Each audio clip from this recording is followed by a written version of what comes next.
Hello everyone, Gecko here, and I'm at the RNLI Hoylake to meet a very special type of tractor. This is a launch and recovery tractor, which means its main job is to take this huge lifeboat down the beach and launch it into the sea. These RNLI lifeboats are really important because they rescue people who are in trouble at sea. That means the tractor needs to be able to launch the boat in super quick time. This tractor doesn't have wheels. These are called caterpillar tracks. They're perfect for travelling quickly across the sandy beach and stop the tractor from getting stuck in the mud. Even the trailer's got these special caterpillar tracks. This is called a swan neck, and it's what connects the tractor to the trailer. It can go up and down when launching the boat. And look, up there is the cab. That's where the driver sits. He climbs up a ladder and hops in.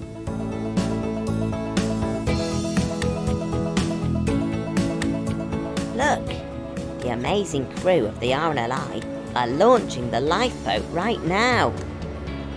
The tractor's pushing it out of the station and down the ramp to the beach.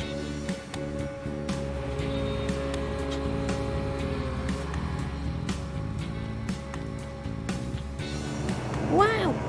Look at it move along the sand. It's really fast.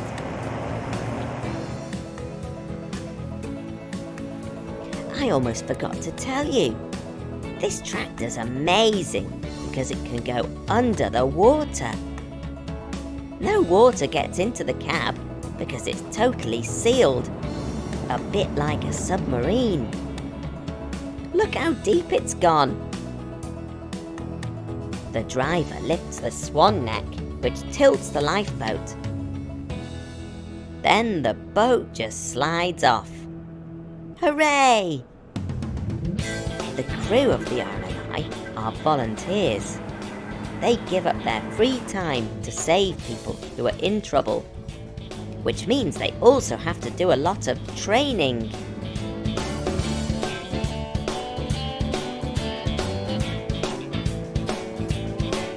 After the training exercise, it's time for the tractor to come back into the water and recover the lifeboat. The lifeboat's very strong, and it's designed to hit the beach at speed.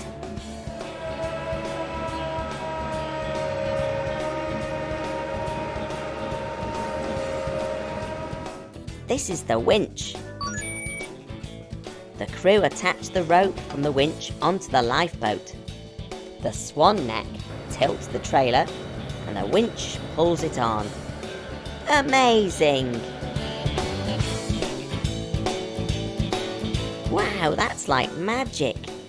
The trailer can spin the boat around in a circle so that she's facing the right way out to sea for the next rescue mission. The crew are also launching a hovercraft today. A hovercraft is an amphibious vehicle. Do you know what amphibious means? It means something that can go on land and in the water.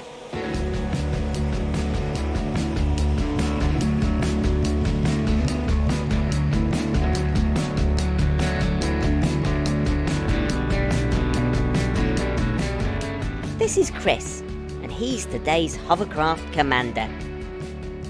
Great to see you, Gecko. Coming into our lifeboat station. It's amazing inside this lifeboat station.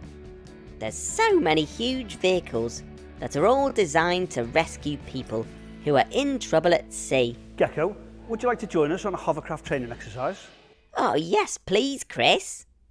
To stay safe, warm and dry, the crew have to wear this safety gear.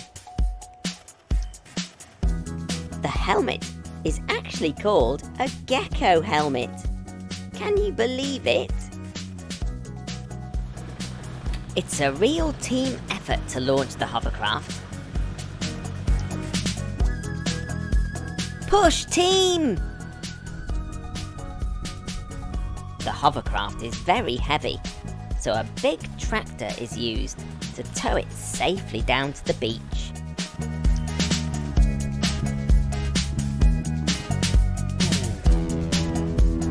Then, it's all hands on deck to unclip the hovercraft from the trailer and pump up the inflatable sponsons which help the hovercraft float on water.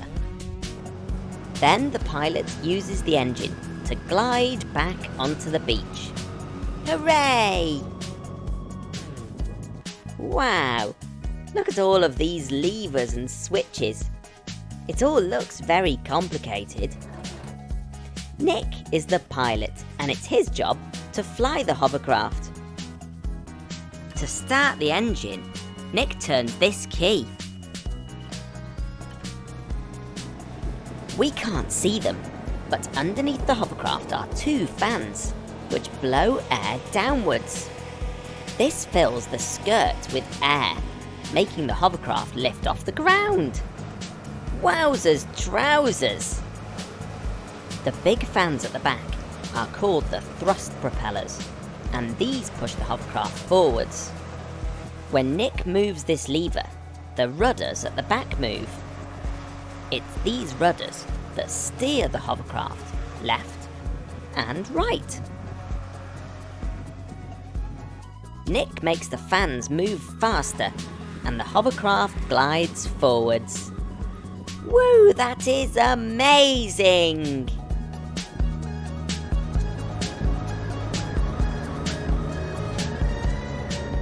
As commander of the hovercraft, it's Chris's job to check all around and give Nick instructions to help him fly the hovercraft safely. It's so fast and it's so noisy. Now I know why these Gecko helmets have microphones and headphones built into them. They allow us to talk and listen to each other. It feels like we're floating across the sand. And just like that, we're on the water. This hovercraft is amazing!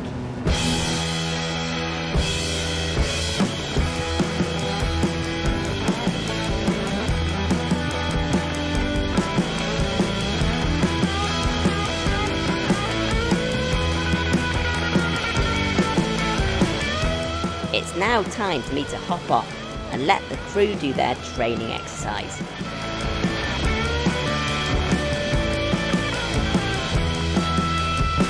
The RNLI is a charity set up to save lives at sea. And these training exercises help the team here get ready for real-life search and rescue missions.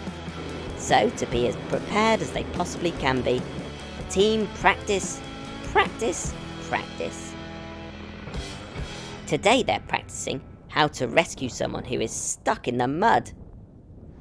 Playing in deep mud near the sea can be very dangerous, especially if the tide is coming in.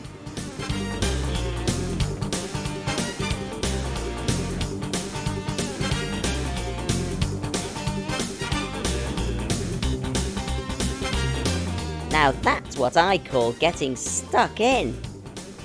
Tides are the rise and fall of the levels of the sea. This is something that's happening all of the time, which means that if you're stuck in the mud on the beach, the tide might come in and surround you with water. It's very important to respect the water and make sure you check when the tide is coming in, to make sure you're safe when you're at the beach. Well done, team. Another successful training mission. Oh dear, it looks like the mechanicals haven't checked the tide times, and they're stranded on this island. It looks like there's a storm coming too. Luckily, the hovercraft is the perfect rescue vehicle. Jump aboard, mechanicals.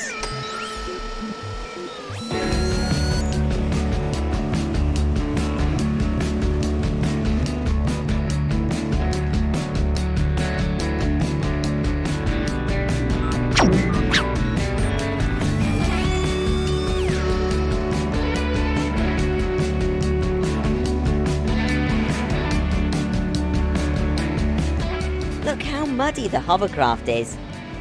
All that whizzing about in the sand and sea is dirty work.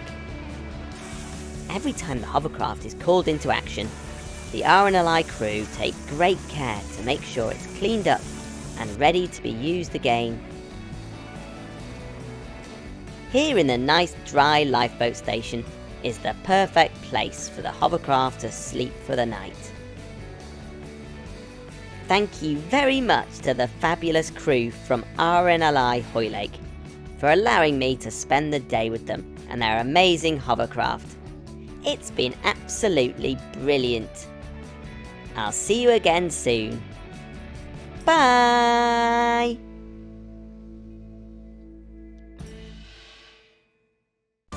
If you love this video, tap here so you're the first to know about my latest videos. Thanks for watching. Bye! Hello everyone!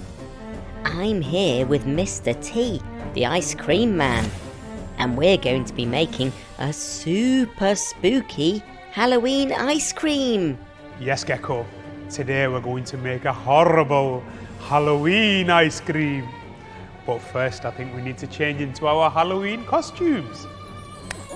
Yes, Gecko. Look at me. I'm a mad scientist.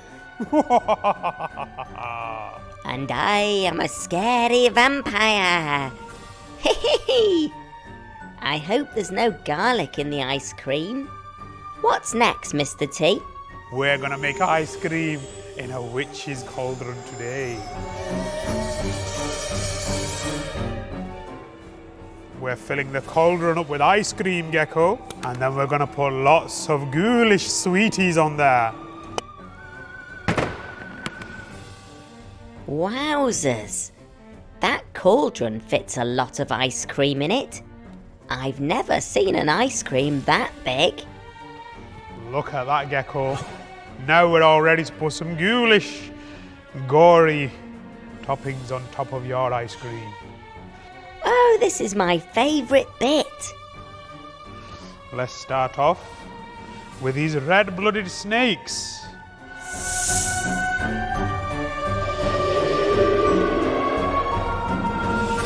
They're going to be absolutely horrible. Horrible, I say.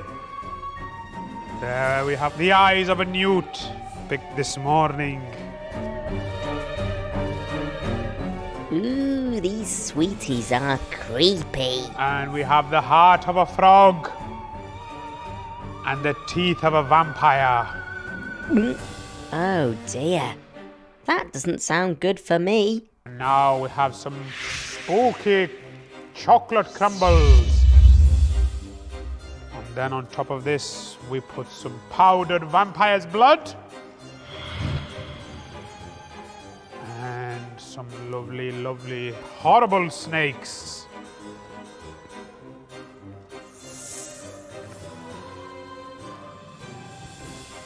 And now we have some wizard's teardrops.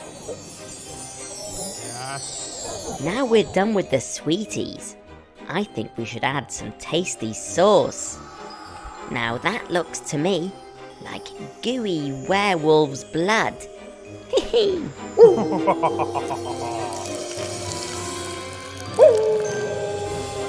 And to finish off this masterful, ghoulishly creative ice cream, we are going to add the famous Beetlejuice.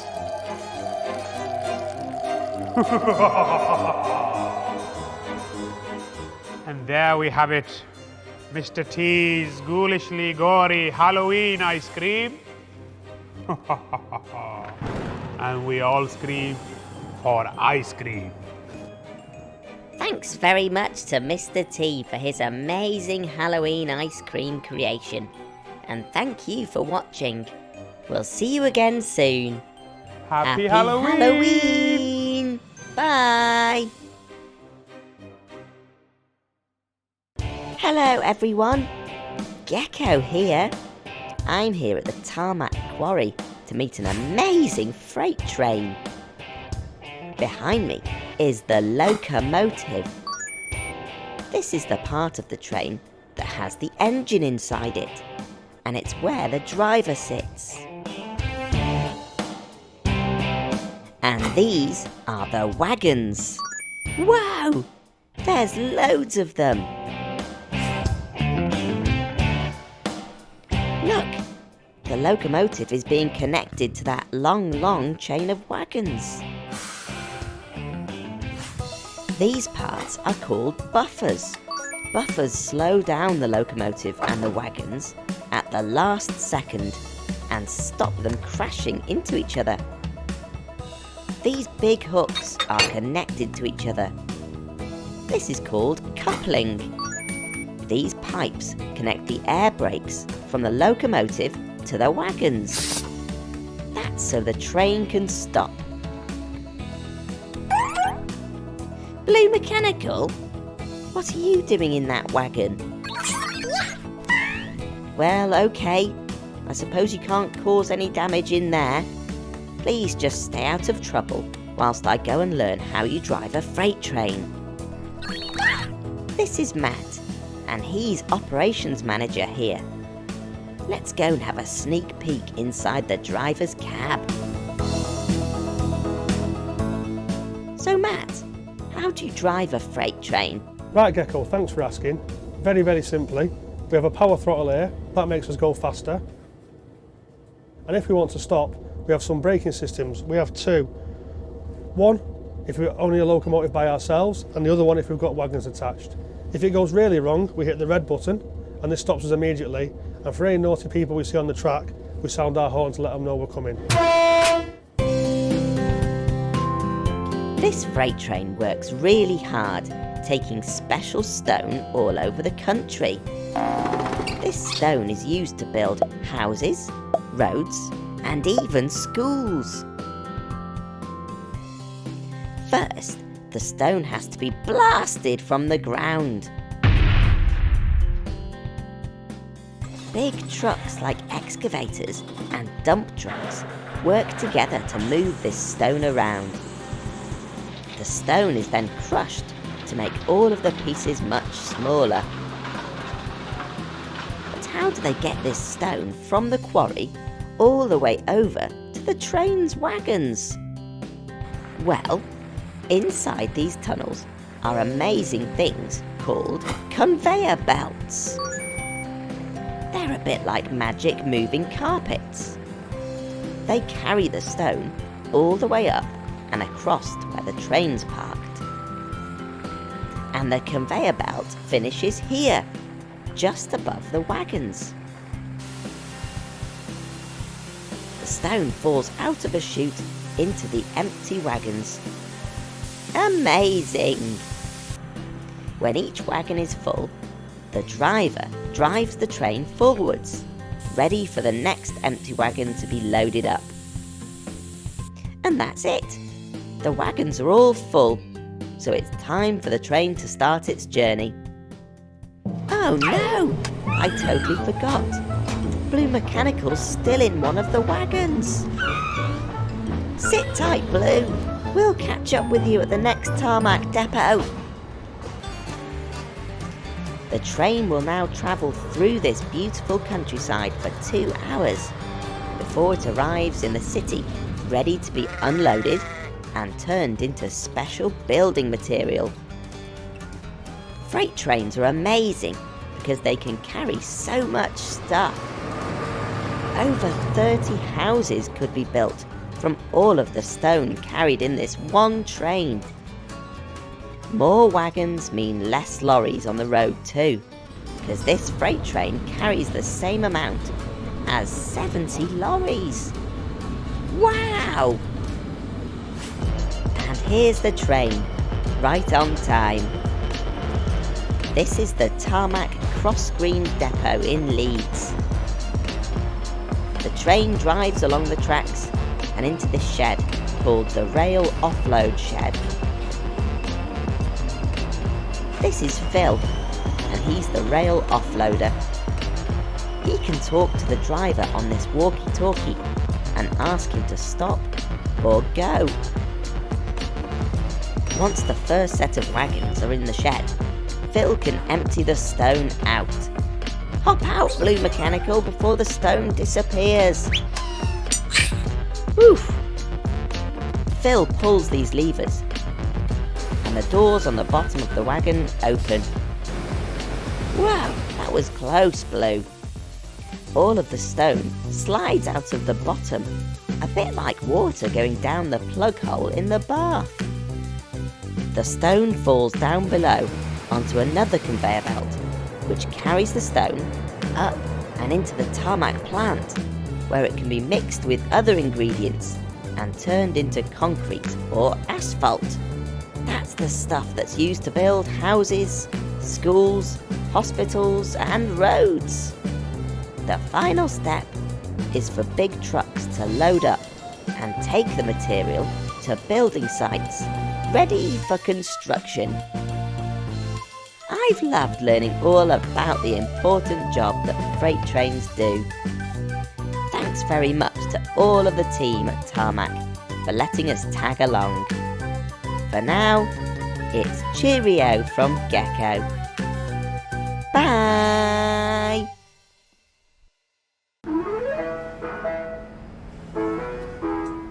Hello everyone, Gecko here. It's nice to be driving along with my old friend Mr. T. Gecko, I've got something amazing to show you today. I've been really busy creating a brand new ice cream factory.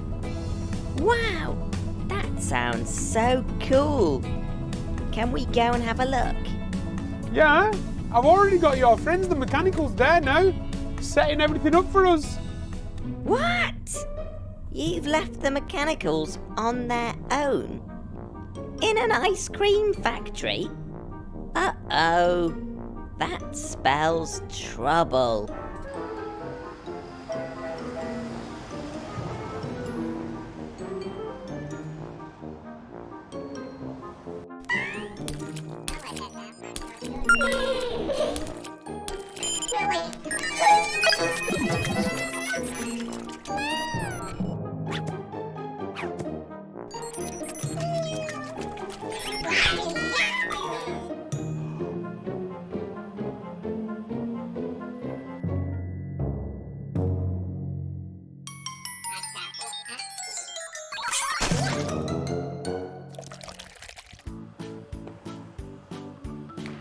Let's hope there's no more mechanical mischief today.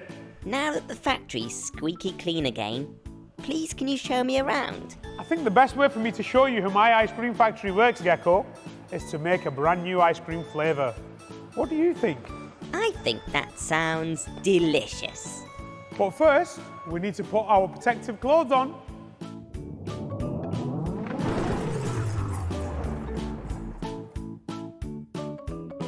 Let's get ice cream making.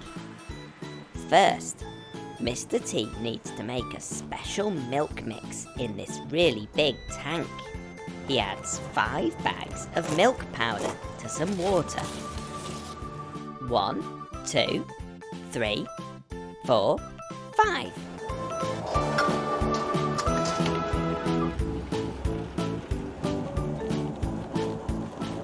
He gives it a stir with his big paddle to make sure it's mixing just fine.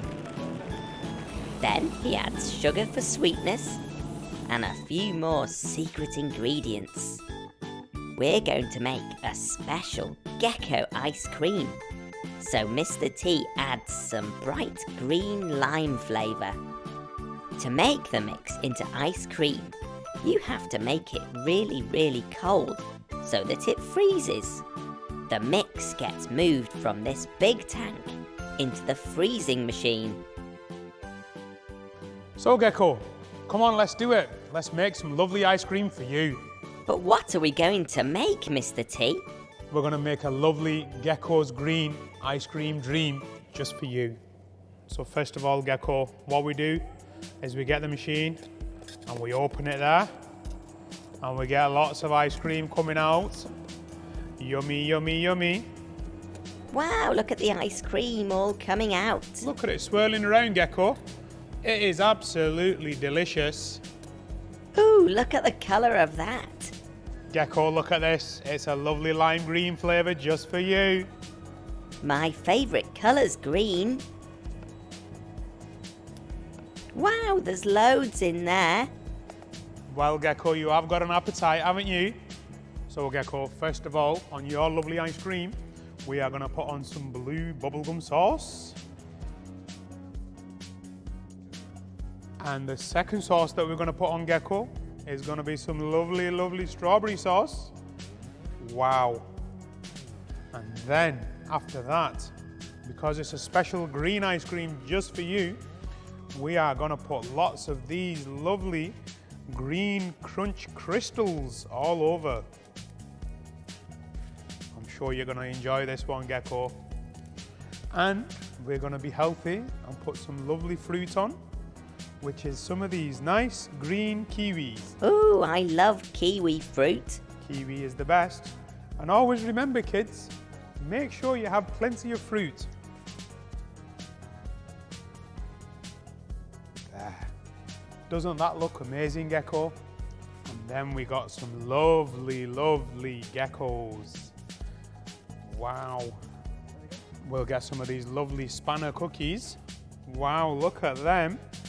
And we'll pop them in there. I think this is going to be amazing, this ice cream. So here we are then, Gecko. It's finally ready. Your masterpiece. Gecko's green ice cream dream. Wow, thank you so much, Mr. T. That looks delicious. I tell you what, Mr. T, it doesn't get much better than this. Absolutely, Gecko. I couldn't agree more. Thanks very much to Mr. T for showing us around his amazing ice cream factory today. For now, it's cheerio from me and Mr. T. Bye!